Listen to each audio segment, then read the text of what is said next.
Hey, it's been a while.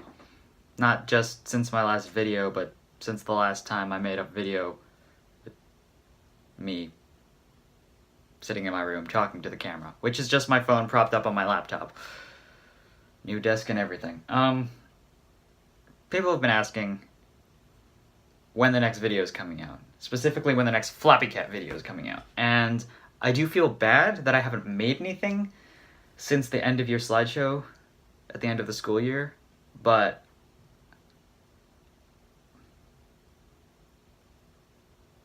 I think I'm just going to talk about what's been going on with me, because, like I said, I feel bad that I haven't made anything, but yeah, I'm just going to get into it. So,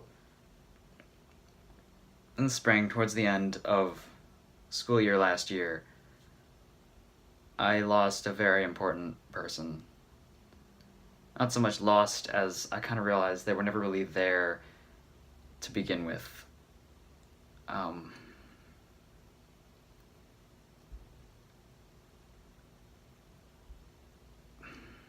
always been the expendable friend, you know, the one who can be thrown away and they'll lose nothing but I lose everything, because it's the people in my life that give it purpose, that make it bearable. And, you know, I could just never find anyone who needed me just as much as I needed them. And I thought that's what I had this time, you know. I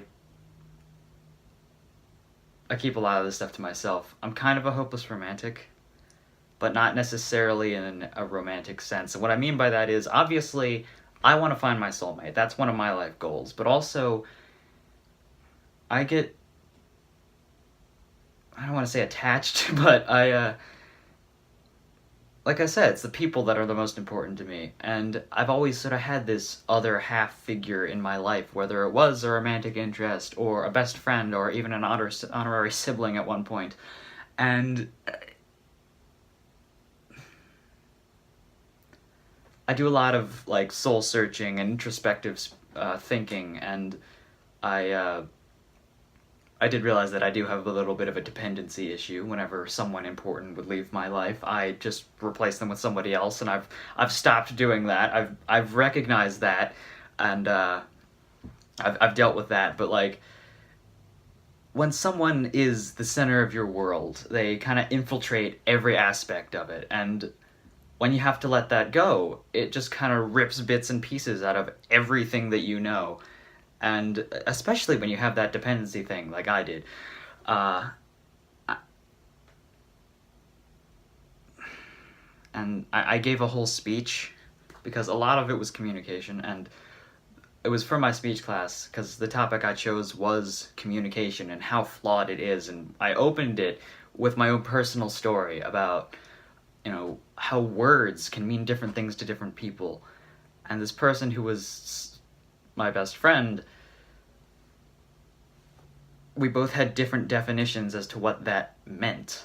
You know, to me, I took it literally, because the word best means above all else, and a friend, to me, someone who's very careful about who they let into their bubble, who they let see this stupid side of me. Well, now, not so much, because I broadcast it to the internet, but, you know, this vulnerable, you know, scared, annoying even side to myself, this clown that I've kind of hidden. I'm rambling, I know, I'm sorry, but my friends are the people I care about, the people who I'm there for, the people who are there for me. I was always the reject friend, the one who was, you know, thrown away seemingly without a second glance. I don't like groups, because whenever there's a group of people and I'm part of that group, you know, something happens, the group dissolves, and I'm not really friends with any of them, so I don't know where to go. So I put everything into being the best friend that I can. I try to be the best person I can. Every time I make a stupid mistake or I do something that could be, you know, cruel or idiotic, I learn from that. I try to use that experience to make myself a better person. And, you know, I put everything into this person, just trying to be...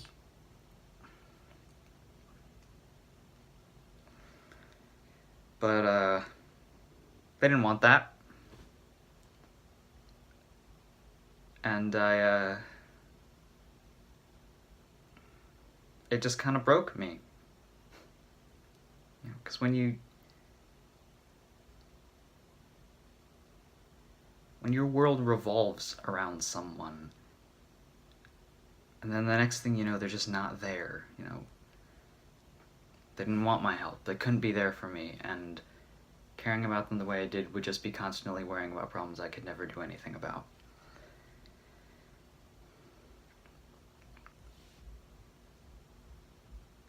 And it wasn't all bad.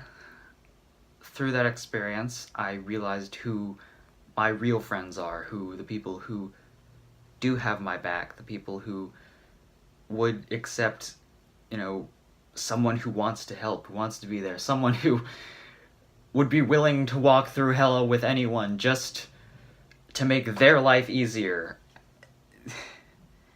So, it wasn't all bad.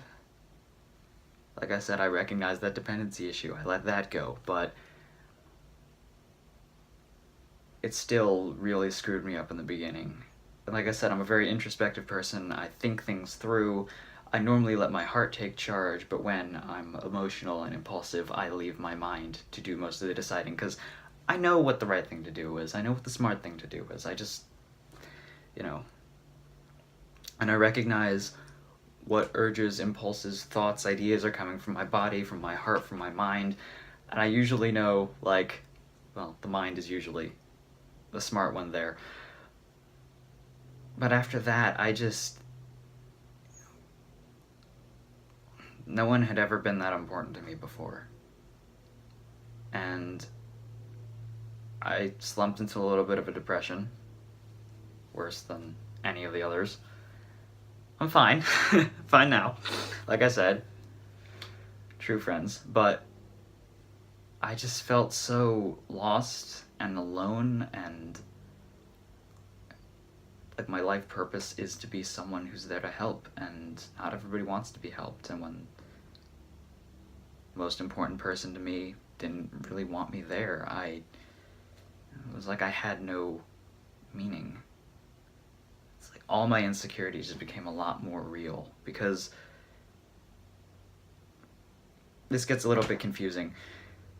Obviously, my body can recognize an attractive person, but it goes through this, heart filter, where, I see people, not bodies, really. And a lot of people I know don't really understand that. A lot of people I know don't like being filmed or photographed because they think they look hideous. And to me, I think I said these exact words. I'm going to try to get it exact. When I see people I care about, I just see people who make my heart happy, people that make me happy. And so it doesn't matter if you've done your hair and your makeup up for picture day or a dance, or if you've, gone out of your way to make yourself look good, or if you just rolled out of bed 4 minutes ago and have macaroni stuck to your face. You're still you, therefore you're still beautiful to me. And that's how I see my friends, and I assumed that's how this person saw me, and it was evident that they didn't. And so all these things, all these insecurities about my body, about my weight, about, pretty much everything, because I'm a teenager, and that's how we work. My voice, my nose, my hair, my just everything. I thought I found someone who didn't see that. They just saw me. And the fact that, we didn't have this strong friendship that I thought we did. I'm waving my hands around a lot. It made all my insecurities just hurt that much more, and it made them matter to me again. And I stopped caring about, leaving my heart or my mind in charge. My heart was just gone. It was obliterated. It wasn't even there. I didn't feel anything. I spent majority of the summer just watching meme compilations and just trying to feel something again.